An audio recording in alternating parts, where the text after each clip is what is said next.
Hey guys, and welcome to another video of Pathophys with Mac. Today's topic is metabolic alkalosis. Probably it's gonna be the last video we do. I don't know what to do next. I'm not sure about. Maybe you can give me some ideas if there's anything difficult for you to understand. Let me know. Maybe I can help with it. So yeah. But before we start, okay, I know you guys, once you finish the video, before I even say anything, you're like, okay, I'm done. I got what I want from him. So, before we start this, I would like to say a few words. First of all, a word of thanks to the ones who helped me make these videos, the unknown soldiers behind the camera. First and foremost is actually my dad helped me a lot with these ones. Like, poor man, he was just standing there holding the camera and then like moving it all the way how it's supposed to be. You know, we're running a bit low on budget. I should be having a whiteboard and doing it would be much easier, but we deal with what we have. So yeah, he got some backache because of these videos. So I hope God rewards him very, very much.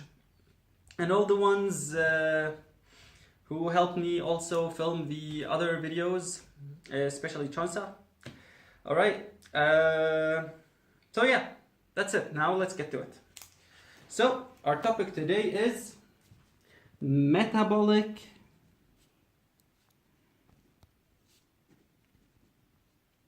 alkalosis.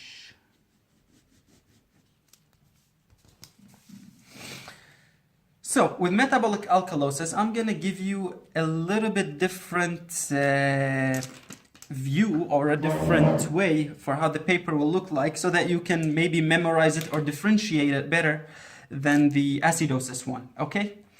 But starting, the beginning is going to be almost the same. Whenever you see metabolic alkalosis, then it's one of two things, right? Remember that we had...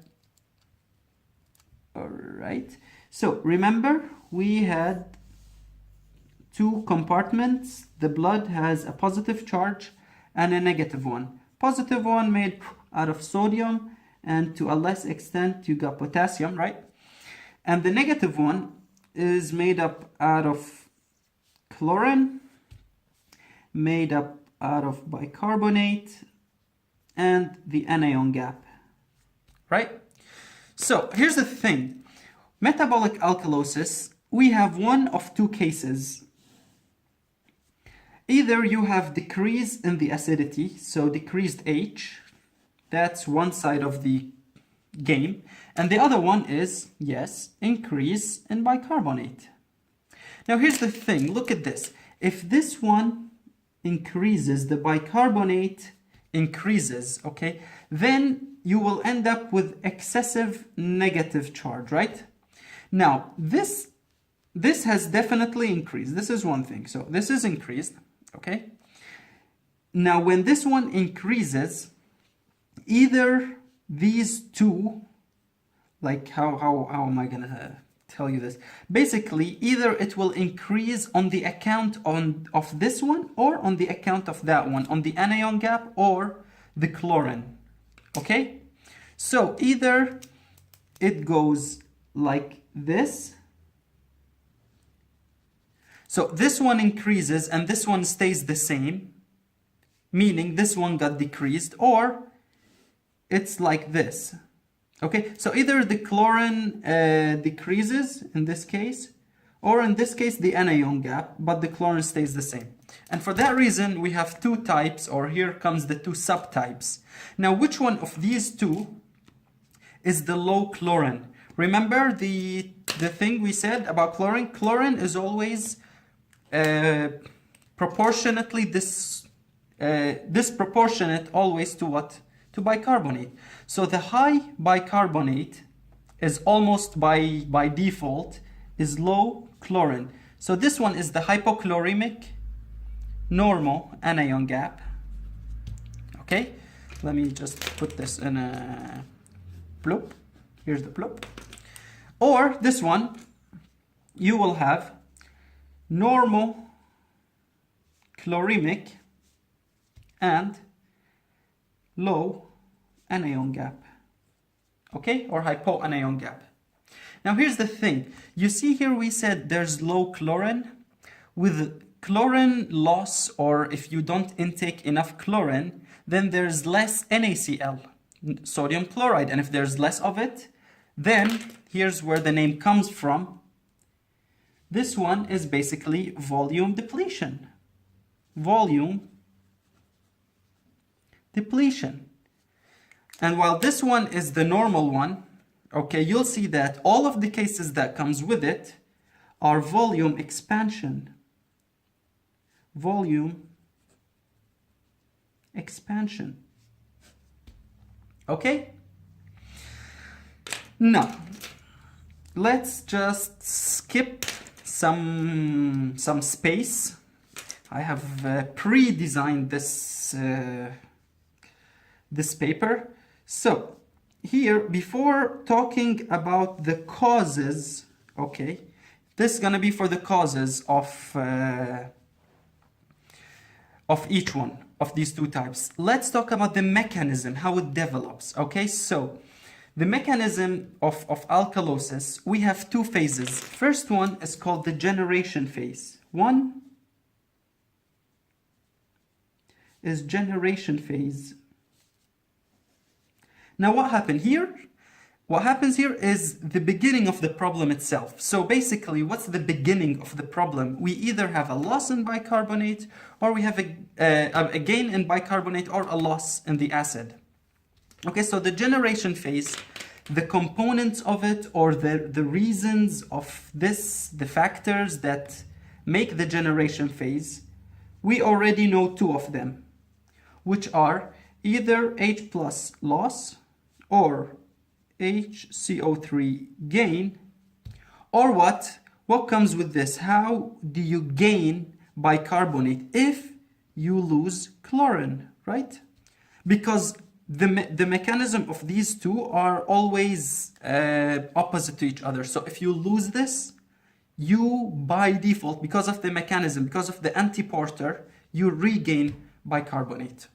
Okay, so these are the generation phases. You just have to know here, generation phase. We'll talk about the reasons. You'll see that some types, for example here, the generation phase of this subtype is generated, or the problem starts with H loss, while here the problem starts with gain of HCO3 and or chlorine loss. Okay, so this is the generation phase. Then you have, if you only have one of these reasons, you don't necessarily have metabolic alkalosis because the body can compensate for it.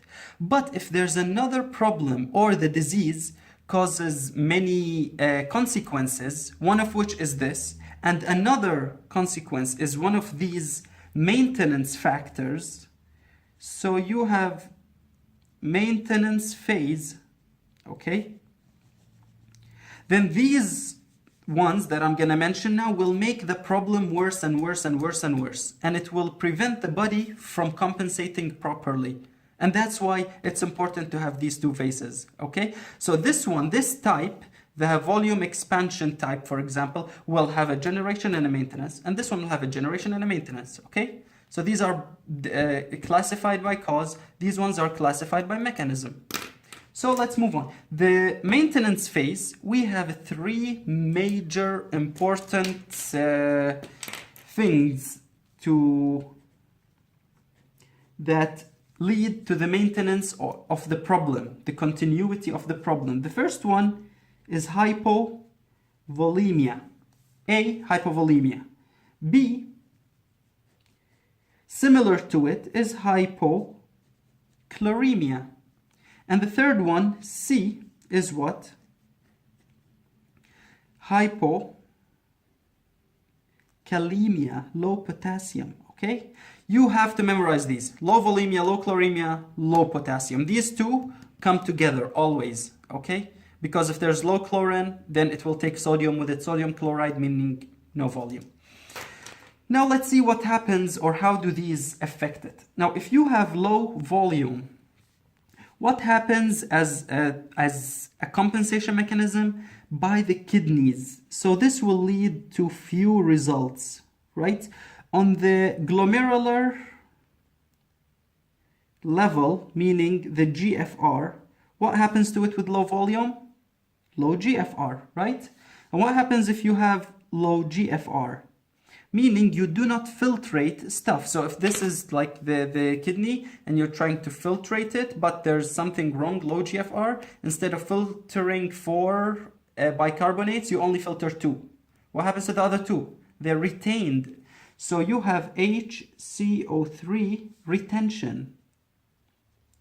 Now, what do you think of this problem if you have HCO3 retention in a patient who has already a problem with alkalosis, something causing alkalosis, and he has HCO3 retention? Yes, people, bad people. So where's the, okay, I'll make it in red. So here's our sad face with 3 hairs. Really bad, people. Person gets badly. Okay, what happens proximally, on the level of the proximal tubule? On the proximal tubule, we have the trick. Remember it? Where's the trick? Here's the trick, okay? So here's the trick. The goal of it is this pink baby right here. Sodium, meaning to regain volume, trying to regain sodium, and more volume. So if there's hypovolemia here, then we need to regain a lot of it. So proximally, the trick will increase in the trick. What does this cause? What does it lead to? Here, if you gain sodium, then you must, like, comes with it this bicarbonate. So if you increase the trick, then you increase HCO3 reabsorption. Is this good? Oh, hell no.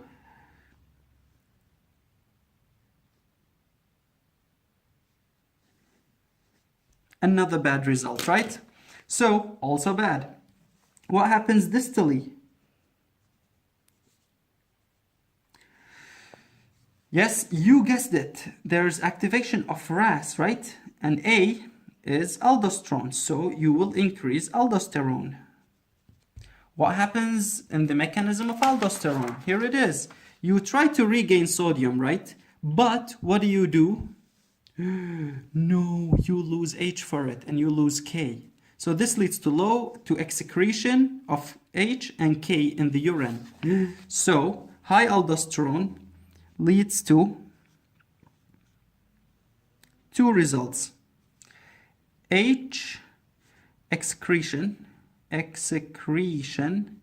and K loss also, or excretion. I'm just changing the words so you know more vocab. Okay, H excretion, this is what is called paradoxical aciduria. So this is paradoxical aciduria. Is it good? Nah, it's not.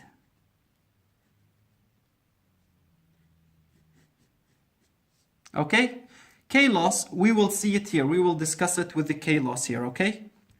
What it does. Now moving on to the chlorine. Here we go. So, chlorine will lead also to 2 problems. The first one, if you don't have chlorine, okay, if there's any problem, for example, that makes the person loses chlorine, then there won't be no available anion to exchange the bicarbonate. Okay? Here's the thing. What does it mean?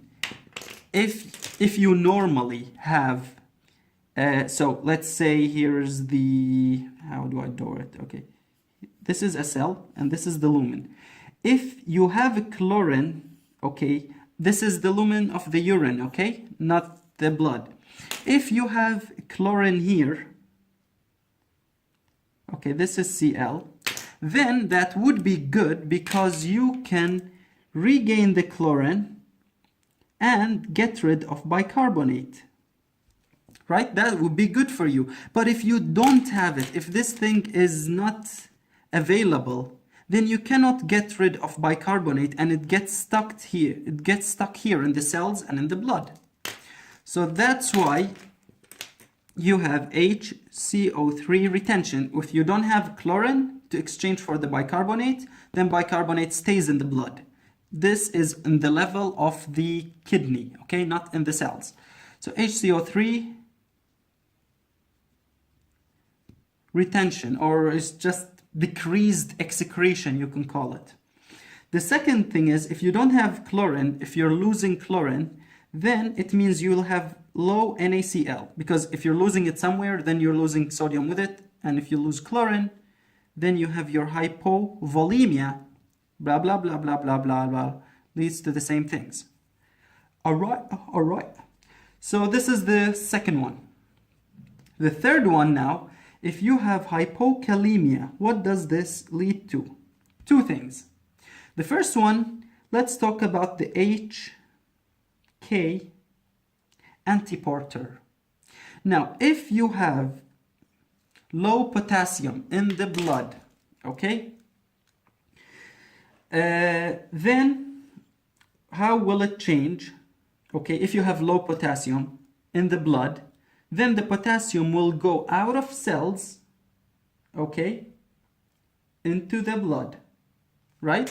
So there's low potassium in the blood, so the cells will give out their potassium. So K moves from cells to blood, so that the hypokalemia is balanced.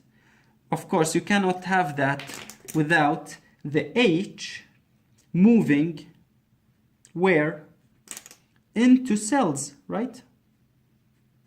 Now, is this good? Is it good that the H goes away from the cells, from the blood, sorry, and into the cells? That's really bad for someone who has alkalosis, because we need the H to stay in the blood. So H moving into the cells, that's really bad for the blood. So another sad face, but this is an angry one with really thick eyebrows for some reason and evil ears. So that's really bad also, okay? What other consequence do we have if you have low potassium? Remember the one about ammonia, when we talked about ammonia genesis in here? You can go back to it and check that hypokalemia actually leads to intracellular acidosis, because the K flows out, H goes in, then you cause IC acidosis, intracellular acidosis, and this increases the ammonia genesis. So with low K, you will increase the ammonia genesis. These ones, by the way, guys, you will find them, the ammonia, you'll find it in the video of the kidney, in the basics of the kidney. So increased ammonia genesis. What does it mean if you make ammonia?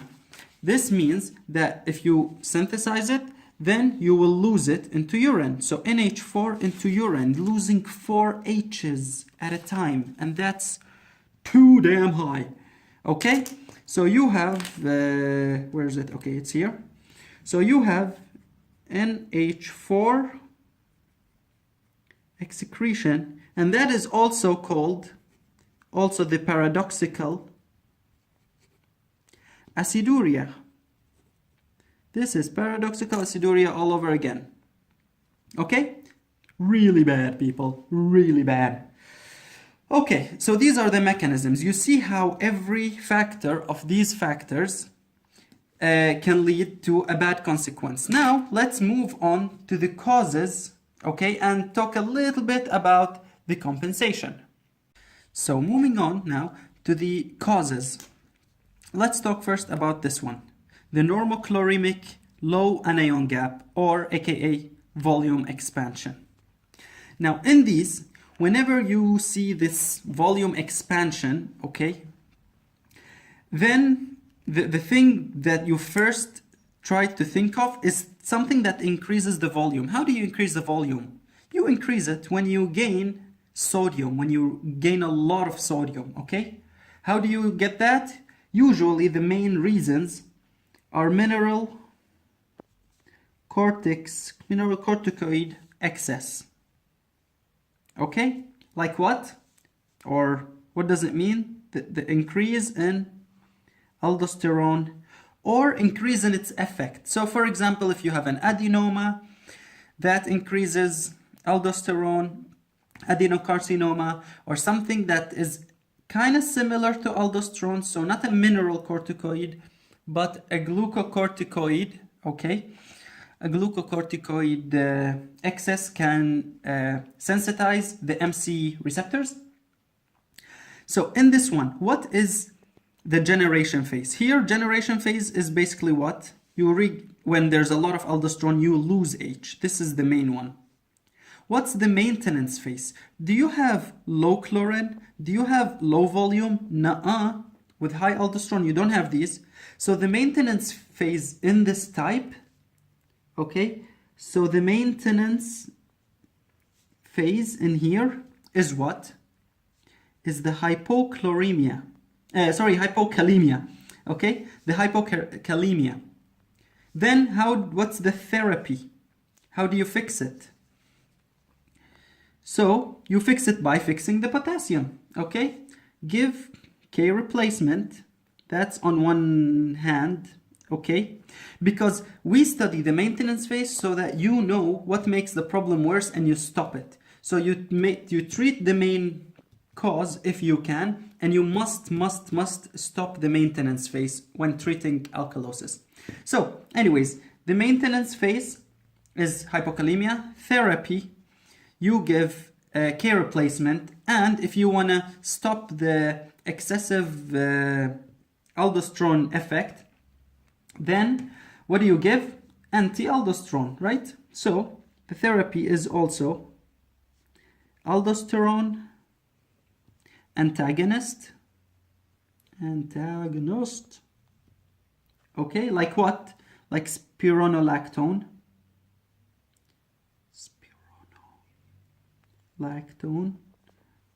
okay? Or something that's also similar.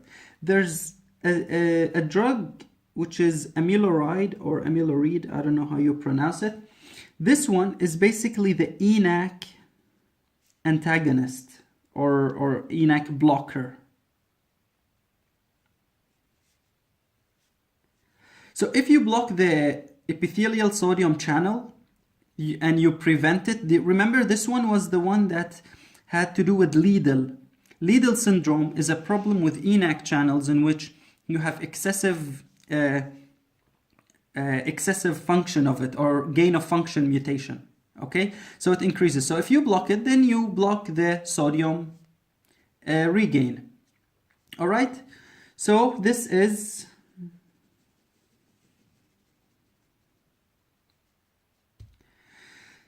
one thing. Now let's talk about the volume depletion.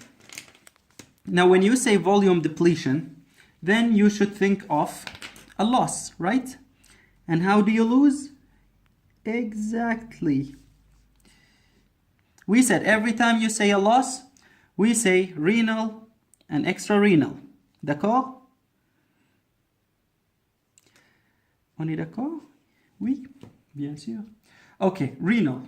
In renal, how can you lose the volume depletion? How do you just think of how do you lose chlorine, okay? And of course, when you lose chlorine, you lose sodium with it. How do you get volume depletion? So you lose the sodium and sodium chloride by diuretics. Very simple, right? What other syndromes did we learn that lead to loss of sodium? Yes, the two ones which have loss of function mutation, which are Barter's syndrome and Gitelman's syndrome. Okay, remember Gitelman is a loss of function mutation, man who sells salt, the man. Gitel and the distal. So this is distally NaCl channel. Barter, Bart, loop, in the thick ascending loop of Henle. And this is NaK2Cl. Remember the mnemonic? 3, 3, 3. Everything is threes. Now, how do you lose extrarenally?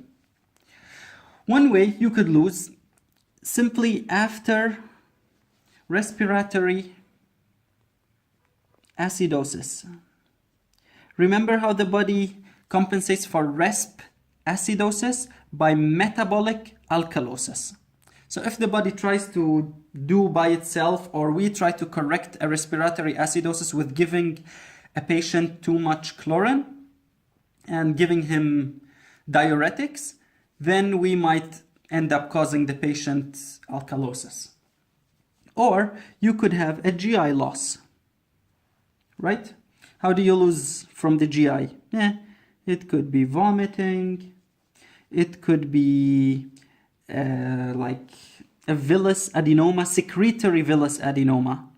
So, which means, okay, secretory villus adenoma. Why is that? Because this specific type, excretes chlorine and potassium. So you lose volume from this one, okay? Or for example, if you have the syndrome Zollinger-Ellison. Zollinger-Ellison. And what happens in this syndrome? So all of those are a type of a GI loss. So in Zollinger-Ellison, you have excessive production of HCl, okay? And therefore, you are losing you're losing basically HCl, which is a liquid, right? So it's a volume depletion. And also the H goes from the stomach and goes all the way in the intestines and out. So you're losing acid, and that's how you end up with alkalosis. And the last thing is cystic fibrosis. Cystic fibrosis. Now here's the thing about cystic fibrosis and how you can lose chlorine. Now the thing is that, let's imagine this is a sweat gland and you have the channel of it, and this is the outside, okay? Now the thing is that here you do produce Na and Cl, okay? They make NaCl come here. And supposedly, these get reabsorbed, okay? Supposedly, you get Na and Cl back into the body. But when you don't have these, due to cystic fibrosis, there's a defect in the chlorine channel. Chlorine channel is not functioning, okay? So you don't have NaCl in the body, but rather it increases in the glands and gets out. That's why they used to know these syndromes in babies by licking them, salty baby. So salty baby dies soon. So anyways, there's a lot of chlorine here, and you lose it in sweat. Bye-bye chlorine. Okay, so these are some of the causes, or the ones that you can, I hope, easily memorize. Okay, now let's talk about something. I left this space right here for us to talk about the compensatory mechanism, the compensation, right? Because usually we talk about these aspects. We talk about the causes, the mechanism, the compensation, of course, and the therapy. Here is the therapy. Oh, by the way, we forgot something here. So here, what is the maintenance phase? We talked about the maintenance phase here being the low potassium, okay? Putting it in a circle.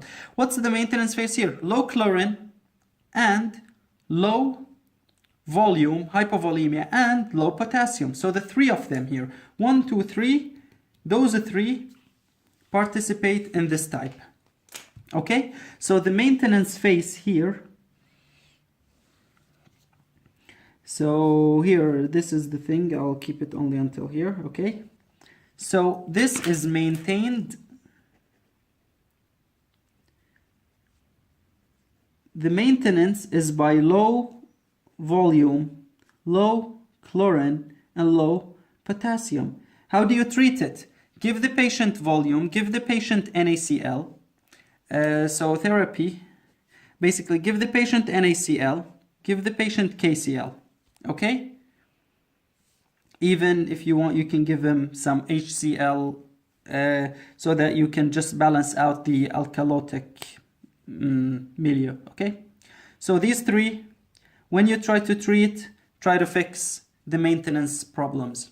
All right, compensation. What happens in compensation? We said you have the short-term ones and the long-term ones and blah, blah, blah. In short, very, very short, you already know all of these. You have respiratory compensation. How does the body compensate respiratorily for a metabolic alkalosis? By causing respiratory acidosis. How do you cause the acidosis? By decreased ventilation. So you'll see a patient with metabolic alkalosis having low respiratory rate. Okay? Renally, what are the compensatory mechanism? Of course, you will have, the body will try to decrease the tubular secretion of the acid, of the H, and will increase the excretion of bicarbonate, inhibit or decrease HCO3 reabsorption. Okay? So these are mainly the ones that the body really tries to do, but ends up failing at them. Okay? Let's talk about the last thing. Yes, I wanted to give you like a bridge, okay? Here, I'm gonna write it here.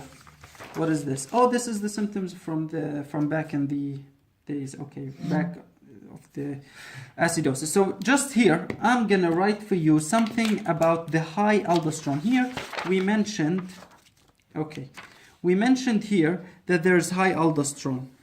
So I would like to talk to you a little bit more about the high aldosterone and what cases do we get high aldosterone so that you know them.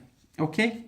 So high aldosterone can come from two reasons. Okay? Either from the RAS axis. So if you have increase in the RAS axis, renin, angiotensin, aldosterone, and these ones, or if the RAS axis doesn't have to do with it, okay? Low RAS. So these ones are renin, sorry, not A is aldosterone, are renin. So meaning you have high renin. How or what are the cases in which you can have high renin? Basically, renin comes from the juxtaglomerular apparatus, right? What activates the juxtaglomerular apparatus? Low volume, hypovolemia, stimulates renin.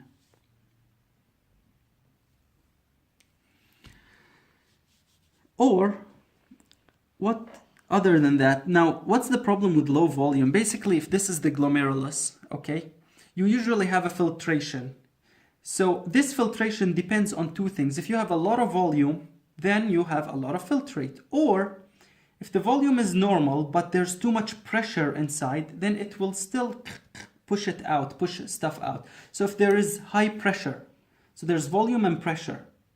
And this senses if you have low volume or low pressure, glomerular pressure. Okay, so they are sensed as if they're the same thing, because if you do have low volume, you will end up with low pressure. So how do you have low pressure? For example, if there is now the cases in which these are seen, okay, if you have, for example, a fibromuscular dysplasia, so fibromuscular dysplasia, this will cause a contraction in the renal artery, meaning there will be less volume and less pressure reaching to the glomeruli because of the renal artery. So fibromuscular dysplasia, for example, or aortic coarctation, right? So there's a stenosis in the aortic arch, which causes high blood pressure up in the body, but low in the lower meaning kidneys. Or for example, a renin tumor.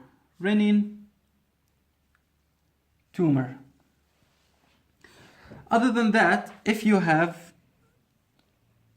Of course, renin tumor causes renin, that's simple. Or a malignant hypertension. So these are the causes. Malignant hypertension basically meaning that most of the vessels in the body are contracted, in contraction. So there's little blood reaching the kidneys. So it's like some kind of ischemia to the kidney. All right? This is it. Now let's talk about the low RAS.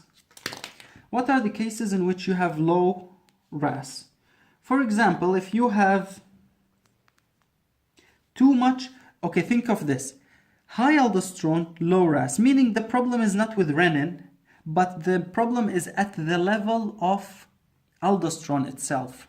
What problem is if you have high aldosterone by itself and it causes negative feedback to renin, so you have low renin? It is Conn's syndrome, which is basically an adenoma that secretes aldosterone. So Conn's syndrome is one thing, or we said the one that's almost similar to it, Cushing's, because the receptors of aldosterone are working, meaning you have the effect of aldosterone but not aldosterone itself. And you have congenital adrenal hyperplasia, and these are CAH, and these have subtypes. The two ones that causes this is 11 beta and 17 alpha. These two OH hydroxylase deficiency. Okay? So these are some of the problems. Now what happens in this CAH? Here, I'm gonna draw it for you. So basically, in the synthesis of these hormones, I memorize them like this. You have an end result here, an end result here, and an end result here, okay? And all of them start from here. This is cholesterol. I'm giving you a very, very simplified one. So cholesterol can go either here, or here, or here, okay? What are these? How do you memorize them? I memorize them that they go by the alphabet. So A, B, C, D, E, if you want. A is for aldosterone, okay? C is for cortisol, and E are the estrogen, which also they turn to each other, and testosterone. But both of them come after A and C. Testosterone, okay? Now here's the thing. The ones that, when you go down here, you have two enzymes here. You have one at this level. These one go on two levels here. Two levels, okay? And right here in green, you have another one. This one is very simple. This is the 17 because it's the one that is this, okay? And these two ones in red, they have one here. 1 and 1. One of them is 11, one of them is 21. Which one starts first? It's the opposite. It's a crazy world, I know, really crazy. So 21 is here and 11 is here. Okay? And one important thing you need to know is that here you have a very marvelous baby right there. Okay? This, if it accumulates, you can have hypertension in here. So if the problem is at 11 beta or 21 beta, okay, you don't have these. You don't have aldosterone, okay? But if you have these, if the deficiency is here, you don't have estrogen, but you have excess of these. So you see in 17 alpha, this is stopped, and there's excess of aldosterone. Or in the other case, if you have 11 beta, it's this one right here. So it's true that you don't have aldosterone, but you have this specific like compound before it, before aldosterone, that does cause hypertension and can have the same effects of them. Okay? So this was it about alkalosis, metabolic alkalosis.